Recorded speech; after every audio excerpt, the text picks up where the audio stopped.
A lot of these stories, they really contain a huge measure of audacity. I think one of the things that people are responding to is if you do something that gives them a story to tell, then they love it. They love it because they want to tell a story. Ultimately, the goal we're seeking is we want people to receive this, Dale Dupree calls it an experience, receive this thing that you've sent or done and just say, wow, who is this? Like going from who is this to, my God, who is this? I gotta meet this person. This is hilarious.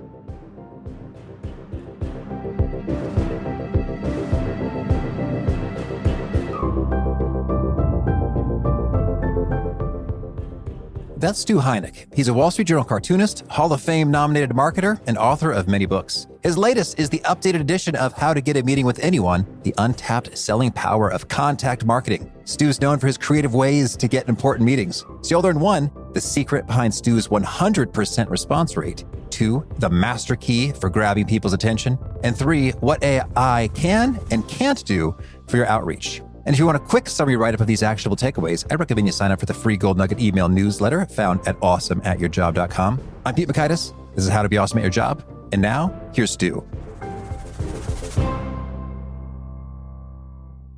Stu, welcome back. I am so glad to be back. I don't know where I was, but I'm glad to be back. Well, we're going to find out. Both of us have been up to over 6 years. I had so much fun chatting with you last time about how to get a meeting with anyone. And you've got an updated edition coming out here. And so I think it's worth talking about this at least every 6 years. So let's do it. He's actually more like 9 years. Was it really? Math? 9 years since it came out. That's why Oh, 6 years since we talked. 9 years since the update. Yeah. Okay. Well, so for those of us who weren't with us in our last conversation, can you refresh us to your origin story and how you became the guru of getting meetings with anyone? Well, early in my career, I wanted to create direct mail for magazine publishers, and I ended up producing this little campaign to reach out to the VPs of circulation and consumer marketing at the publishers like Time Inc. and Condé Nast and so forth. And I wanted to break through to that industry. And what it meant was I just needed to reach about 24 people. That's all it was. And that covered the entire publishing industry. And so I put together a campaign.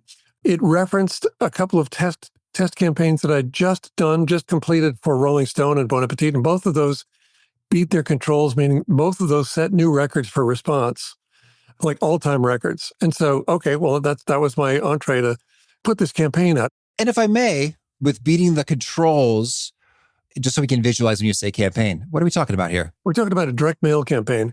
Okay. To send through the mail to ask people to subscribe to the magazines. But the kicker was I was using cartoons with personalization.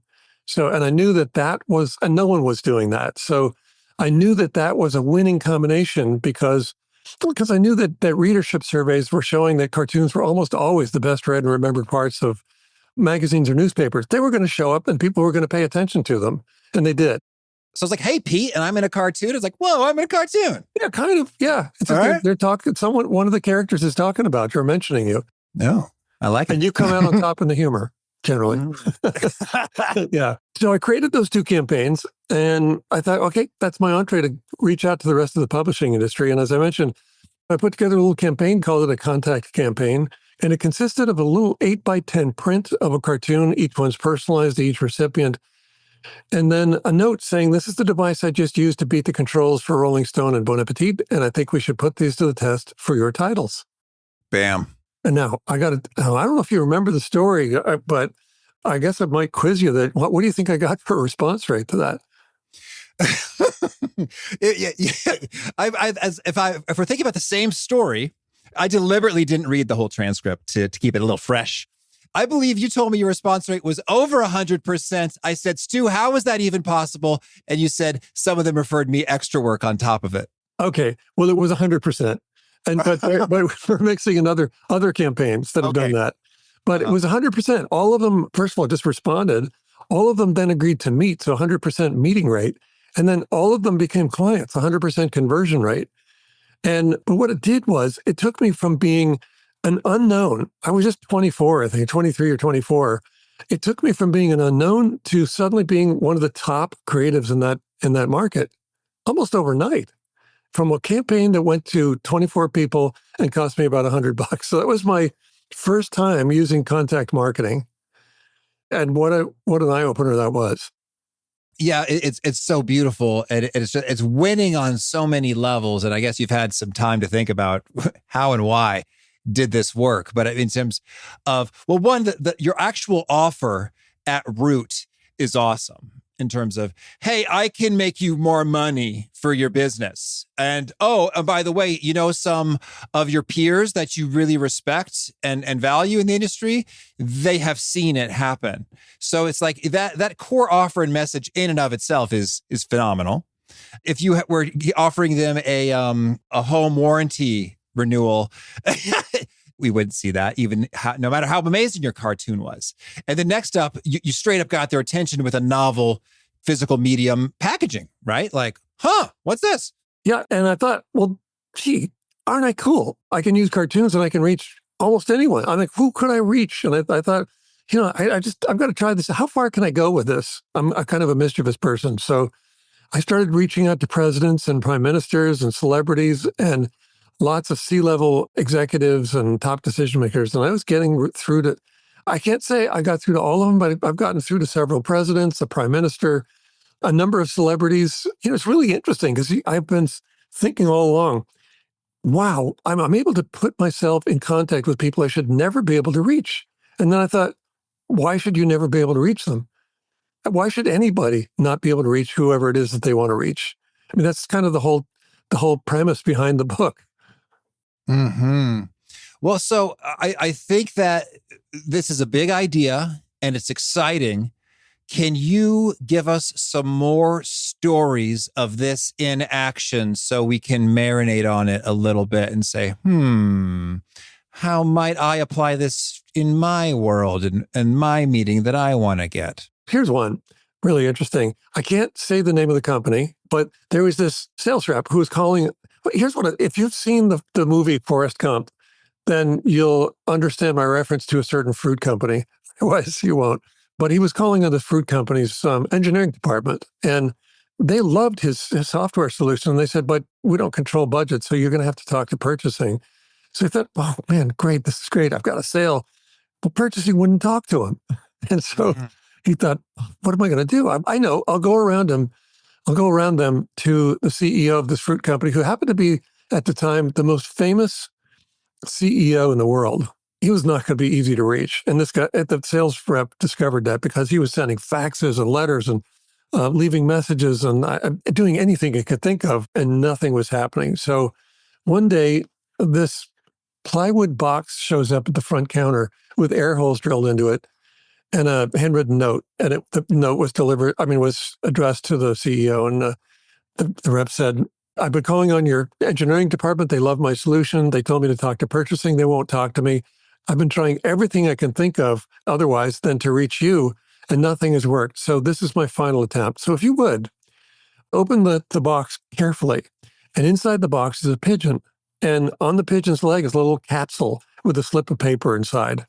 So if you'll take that slip of paper out, write the name of your favorite restaurant, a date and a time, put it back in the capsule and release the pigeon, I'll meet you there. And I wouldn't be telling the story if the pigeon didn't come back. Right. So the pigeon came back, name of a restaurant, a date and a time, and they got together, they met, and he walked out of that with a $250,000 deal. I love that so much because it's clever, it's fun, it's novel, and I'm learning something that the pigeon stuff still works today, huh? In terms of like pigeons are capable of returning to their original destination. Because I imagine that if I'm the CEO, part of me, I'll give them respect, some props. Like, okay, that's very cool. That's very clever. That's interesting. You're committed. You're creative. All right, cool. But I'm also curious, like, does this pigeon thing even work? Let's take a crack at it. So I'm motivated there too. A lot of these stories, they really contain a huge measure of audacity. So I'm really taking a risk, and it's just way out of left field. It's just crazy. So I think one of the things that people are responding to is if you do something that gives them a story to tell, then they love it. Of course, they get engaged with it, but they love it because they want to tell a story. And there are lots of these where there's a story and you just, oh my God, that's just astonishing. I think that's a great takeaway in terms of it gives them a story to share. It's valuable in and of its own right. And it just takes so much effort. You can't help but respect it in terms of, because it takes zero effort to have a cold email, automated cold email. Some can be very thoughtful and well researched, but or LinkedIn, there's some automation in it at work there. But you can't mass blast pigeons. No. And, when you're on LinkedIn and you get a message, a request for a connection, and it says, hey, because the pitches, they're always generic. So it's just, hey, I know I read your profile and I know a lot of people just like you. I'm thinking that's already, you've missed the mark. Mm-hmm. Don't say to someone because I'm a unique you don't know anything about me. I wouldn't be able to look at my profile and know much about me. So how are you? Obviously, you're spraying this out to, who knows, hundreds, thousands of people. I'm not going to waste my time. So yeah, the pigeon, but Audacity, I don't think you can do that at a great quantity level. Sure. It's got to be one-on-one. And really ultimately the goal we're seeking is we want people to receive this. Dale Dupree calls it an experience. I think that's a good way of describing it, but receive this thing that you've sent or done and just say, wow, who is this? Like going from who is this to, my God, who is this? I gotta meet this person. This is hilarious. Yes. So if you do that, then if you've opened the conversation together or really the relationship together in that way, then you've given them a story. I dig it. Let's hear more stories. All right. There's one that involves two singers. So Johnny Cash and Chris Christopherson. Yeah. Well, I'm talking to you from Hendersonville, Tennessee. So Johnny Cash God, is all up in here. Yeah. About him. Mm-hmm. Well, so Chris, much younger man than Johnny. Johnny was one of his heroes. Chris was in the army, stationed in Germany, flying helicopters, and he was trying to figure out what the next steps were in his life. And he thought, I know, I want to become a singer-songwriter. I want to move to Nashville, and you know what? I want to meet Johnny Cash, and I want to collaborate with him. I want to be his best friend. Those were his goals. So he finished his tour of duty in Germany and moved to Nashville. And one of his friends knew that he wanted to meet Johnny Cash, so he had a backstage pass, got him in. There was Johnny. He was just about to go on, and he said, "Hey, Johnny, I just wanted to introduce a friend of mine. This is Chris." And Johnny turns and looks and he goes, "Hey, how you doing?" And then turns away because he's going on stage. That was it. There was no impression whatsoever. Well, then Chris thought, okay, then I'm going to get a job. I'll take any job. I'll get a job at the studio where Johnny records, Columbia Studio in Nashville, I believe. So the only job they had was janitor. So Chris was a Rhodes Scholar. I mean, this was a real sacrifice to do this. But anyway, he took the job as a janitor. They were all told, by the way, if you slip a demo tape to Johnny, you're fired. So he slipped them to June instead, his wife. It still didn't work. So one day he thought, God, I've got to do something. I've got to make something happen here. So one day he was still flying helicopters as well. So he was out on a flight. I don't know what he was doing, going to an oil rig or something, but finishing up. And he thought, I know what I have my demo tape. I'm going to stop by. And so that's what he did. He flew over and he landed on Johnny's front lawn. And nice. Ended off a demo tape that way. Now, Johnny and Chris remember the story differently because Johnny said, yeah, so then here's Chris. I've known him for a couple of years from the studio, but here he was. He comes over, lands the helicopter, steps out from the helicopter with a beer in one hand and a demo tape in the other. And Chris was always saying, I can't fly a helicopter I need both hands. There's no way I was flying with a beer. But what was happening was Johnny was already full force. He was just into that story. And I think we know. I mean, they became, from that point on, they became collaborators. Chris wrote a lot of songs and Johnny recorded a lot of those, introduced him to a lot of, his career just exploded from that one helicopter flight. But he landed a helicopter on his front lawn to get his attention. And until he did that, until he showed, I don't know, kind of the audacity, until he showed the audacity to do that, I don't think you would even get on Johnny's radar. So Stu, I'm thinking, can I even legally charter a helicopter flight to land in someone's yard? Or is there like flight plans or FAA things that are going to stop me? I'm amazed he wasn't arrested for it. I don't know what happened. I never heard anything about that. Well, you said they're taking a risk. I was like, well, you're risking time and money and embarrassment, but you might also be risking law enforcement action in some context. Yeah. Well, so I like this. I want more reps of the stories because I think it starts to spark other ideas. Let's hear the sword story.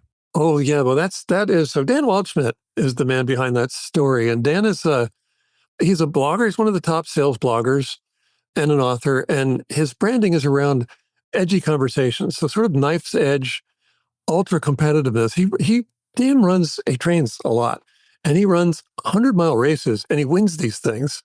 He's in great shape. He's an amazing competitor, and so he brings all of that to bear in his sort of, let's say, personal branding. But what he really is, he's a turnaround specialist.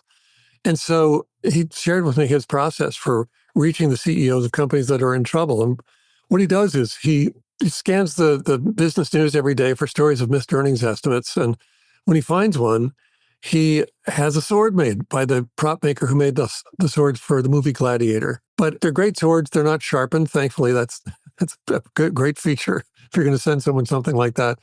The blade has an inscription: if you're not all in, you're not in at all. And then it has the CEO's name engraved on it as well. And it comes in a beautiful wooden box, felt lined, with a handwritten note. And handwritten notes tend to show up a lot in these. And I think one of the reasons that that's also relevant now is that that's not something AI does. So the note says something to the effect, "Business is war, and I noticed you lost a battle recently. I just wanted to let you know, if you ever need a few extra hands in battle, we've got your back." And what he's saying is, we'll stand side by side with you and go to battle with you, for you, to win this battle. And so he is getting a 100% response rate to that so far. I want to say, it costs about $1,000 every time he puts one of those out. And by 100% response rate, I mean that all of those CEOs will take his call. All of them will talk to him. Not all of them do business with him, but that's the next step. When he does business with them, and when he has an assignment, a turnaround assignment, it's worth generally $1 million and up. So if you spend $1,000 on the sword, it's worth it. That's cool. Well, so let's say we've got a job seeker who's thinking, boy, you know what? My dream would just to be to work for fill in the blank. Oh, it'd be the coolest thing ever if I could work for Netflix or for Pete Mikitis or the How to Be Awesome at Your Job podcast. I'll just put us on the same level, if I may. And so if someone has that idea, but I can't get their attention. There's these AI resume screeners. I apply and it goes nowhere. Stu, how do I use this? And so it seems like a sword or a carrier pigeon or a helicopter. It's interesting because there are economic considerations in terms of if we don't have $1 million size of prize, but rather we might see like a $20,000 raise is the size of the prize, and who knows what percent of success we're going to get. So let's just say, I'll challenge you a little bit, under $200 total cash budget per contact. I'm trying to get my dream job at Netflix or with Pete Mikitis. How might I play this game? One of the techniques that I think is really interesting is, I call it deep personalization in Get the Meetings, the later book after How to Get a Meeting with Anyone. But it's doing a profile scrape. And now with AI, my God, we can get some really crazy level profile scrapes because you can find out a lot about who they are, what they like to do, what they're talking about. AI will just go scrape it for you. And it's amazing, really amazing. And so when you find out something about someone that they love, maybe Korean War fighters, and they love flying in jets. Well, actually, you said under 200. You could show them the jet. I don't think you could get them a ride for I don't know if you can get it for 200, but certainly you can come up with a gift that reflects that. And it doesn't have to be an expensive gift. I mean, I guess it just depends, and it probably shouldn't be, because gifting is often restricted by companies. They can't accept a gift over $20. So I don't know, it might be, let's say, a rare book or an old book about MIGs or something like that. Go to eBay and search around and find something on that subject and send it to them, and it comes across as a very thoughtful gift. just tell them I was doing research. This is actually the basis of something called a wow mailer. But just say in the note that I was doing research because I wanted to meet you, and I discovered that you were really, really interested in MiG fighters. We're still to stick with that theme here. So, and I thought you'd enjoy this book that I found on MiGs, and I hope it will actually, perhaps it will earn me the opportunity to speak with you. So that's a nice way to do it. Well, I'm a cartoonist as well. I'm one of the Wall Street Journal cartoonists. And so I would probably send them a card or maybe a larger piece, but a cartoon about them themselves. Oh, especially if it also then backed into the research, the scrape. So suddenly I know that they're interested in MiGs, then I'll work that into the cartoon. So that might be a way. But I really think just doing something with a profile scrape and discovering something about them that they really, really treasure in life, and then fashion a gift around it. It'd be a great way to do it. But here's another one. A lot of people have sent their resumes or dropped their resumes off, taped to a donut box, or a box full of donuts. I mean, that's kind of like a Trojan horse, I think. And then my friend Dale Dupree also does something interesting. He has empty donut boxes delivered. I mean, you can see the sort of the detritus from the donuts that were in there, but there's a note inside saying, in his case, he's saying, I was waiting to meet you, or to do our deal, but it took so long, I ended up eating all the donuts. and then there's a donut card inside, and it's something like that, just something that gives someone, as I said, an experience or a story to tell. Yeah, I remember I shared the story with you last time we spoke. There was a coaching client I had who he wanted to work at McKinsey and Company, to get a competitive consulting organization. He wasn't a target recruiting school. On his own birthday, he sent birthday cake to the office and said, all I want for my birthday is an interview with McKinsey. Oh, yeah. And it worked out. It worked out. Look at that. So sweet treats combined with resumes and or requests. So AI is really cool for scraping and getting the details on what they might be into. I'm curious, fundamental question, how do I just get the mailing address? Well, yeah, so a little bit. So you don't have to send something physical. That's also, should be said, but you have to be careful about sending things to their home address. And I know people are working from home, so that's their address. I would suggest something different, though. You could find their address, their home address. And I think if you sent them something and they don't know you and they haven't given permission or just said, yeah, please send it, this sounds interesting, you're going to come off like a stalker. So call ahead and find out, I'm sending something to you, or I'm sending something to your boss if they have assistants. And I just want to know, if I send it to the office, is that the best place to send it? And then they'll say, yes, it'll get to them, or no, why don't you send it to their home address? And then they'll give the address. I think you want to have some kind of clearance from it so that, if you send something to someone at their home and they're saying, how did you get my address? Well, I got it from your assistant, and they send it to you there. Oh, okay. It's diffused. But I just think if you're sending it to someone's home address, it can get creepy really quickly. Mm-hmm. So you got to be careful. But AI is giving us all kinds of options, not only for finding addresses, but also, of course, picking up on buyer intent signals and trigger events. So if you know your ideal customer profile, you can find people who are not only fitting that profile, but also fitting in terms of timing based on trigger events and expressed interest, because that's based on their search patterns. Mm-hmm. So if they're suddenly searching for what you sell, man, that's a good time to be talking to them. Now, is this just like standard Google ads, or is there some software magic you like under the hood?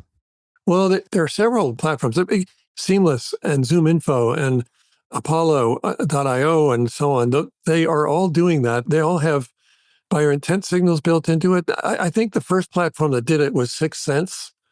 One thing I don't like from some of the platforms after that is then they're set up to send email sequences. And I think email sequences are pretty, I guess I hesitate to call them dead, but we see them. We know what they look like. And if you're getting email after email, and each email is a page-long copy, you're not going to read that. And you're going and also that it has the slug at the bottom. This was sent to you by such and such. If you want to opt out or unsubscribe, do this, get all those links at the bottom of those broadcast emails. All of that is just a cue to the person on the other end this is not personal. They've just put you into a mill and they're taking up your time. Well, yeah, it's funny how I've had a number of business, maybe this is even your experience appearing on podcasts. It's like some of the emails are from the podcaster, and those are real, and you may wish to reply to them. And others are automations from the calendar software.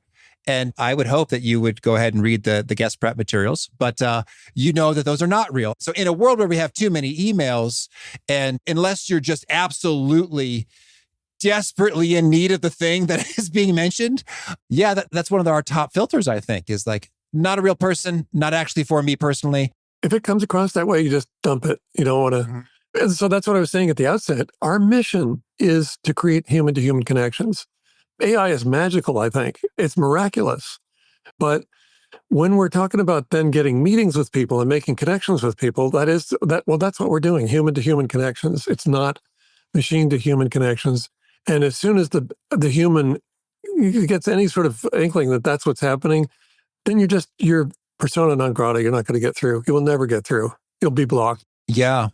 Well, speaking of not getting through and getting blocked, I guess, so what's so exciting about your book and your concept, how to get a meeting with anyone, and then just like the zone of creativity is like, oh, if I discover a really cool personalized thing, then that'll do the trick.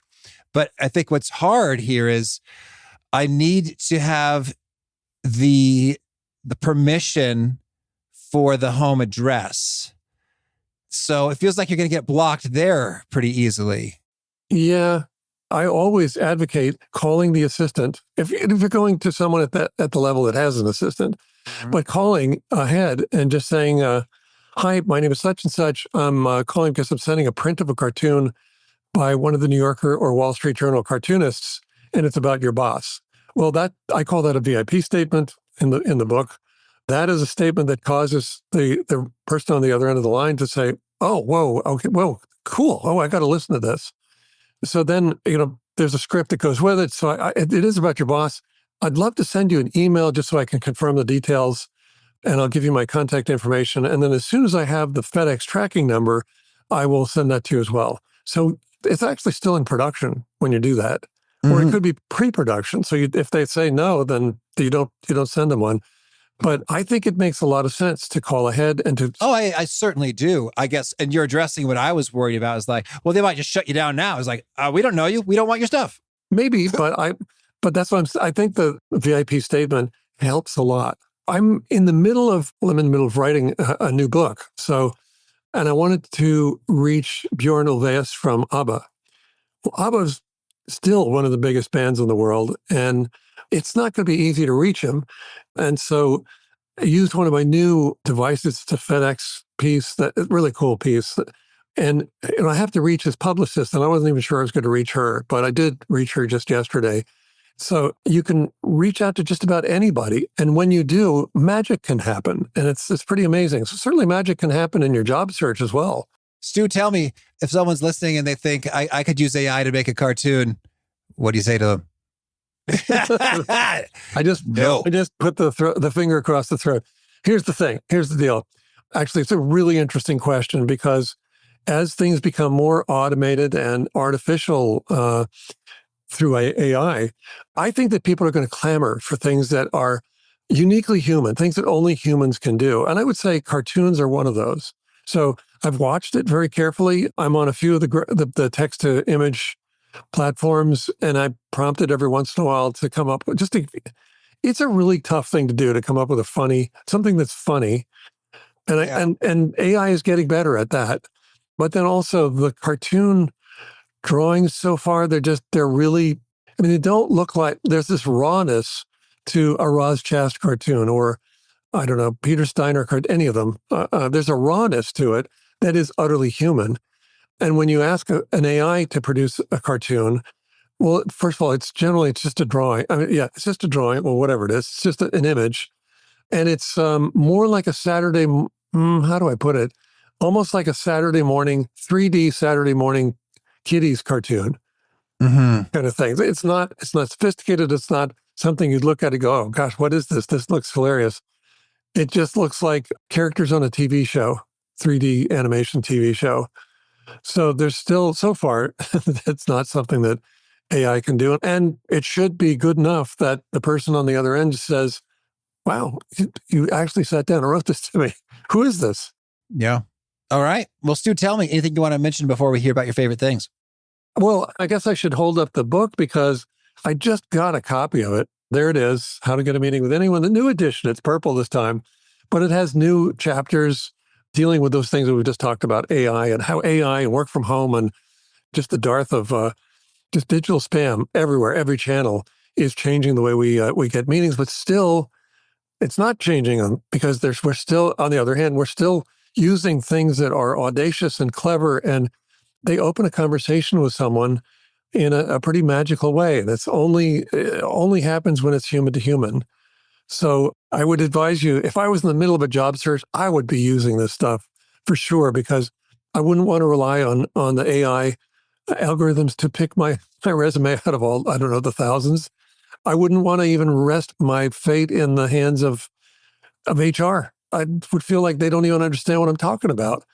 And so I would be reaching out to the CEO and letting them know that I'm interested in working with them. I mean, not even apply. I would maybe just reach out to CEOs anyway.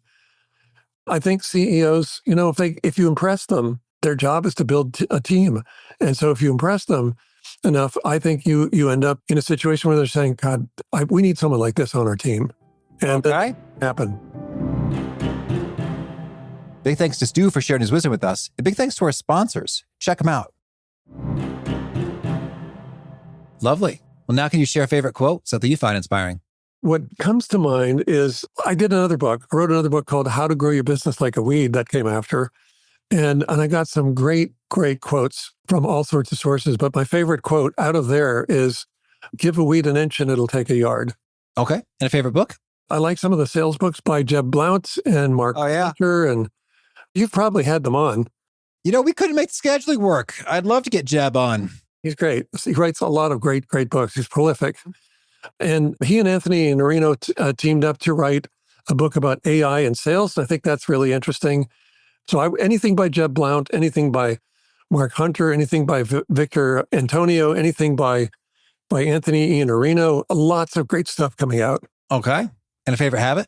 I'm working out like a fiend. The real habit, though, is going in 4 or 5 times a week and working out an hour and a half to 2 hours. And it does pay dividends. It's amazing. And is there a key nugget you share that really seems to resonate with folks? You hear them quoting it back to you often? If you can't get meetings, you can't sell. Okay. And if folks want to learn more or get in touch, where would you point them? You can mention that you saw or heard me on your podcast. And let's just go to LinkedIn and connect with me there. Or you can go to stuheinecke.com. My name, StuHeinecke.com. And that's my author site. And you'll find offers and all sorts of interesting things there. Okay. And do you have a final challenge or call to action for folks looking to be awesome at their jobs? If you're looking for a job, man, if you're going through the usual channels, the channels that everyone else is doing, if you're using best practices, the things that everyone else is doing, keep in mind, you're not standing out. That's not the way you stand out. You heard stories about Chris Christopherson landing a helicopter on Johnny Cash's front lawn. You've heard stories of dropping pigeons off and so on. That's how you stand out. You got to take risks. All right. Stu, thank you. You're very welcome. Thank you for having me on.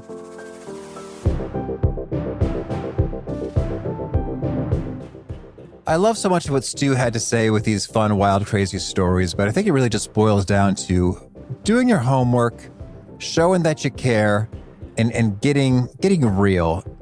Jack Reamer of SalesBread put a really lovely LinkedIn post recently. He talked about B2B, business to business, outreach needs to remain H2H, human to human. And just remembering, there's a human being that you're reaching out to the other side with interests, hopes, dreams, goals, pet peeves, and to connect to that and understand that, know what they're about, and spend the real time doing the research, the homework, and the customization. It's going to boost response rates, whether you're showing up in a helicopter or a cold email. Beautiful reminders from Stu. If you want to check out the show notes or the transcript or the links to items that we've referenced, please drop on by awesomeatyourjob.com/EP1063. Hope to catch you next time. and peace.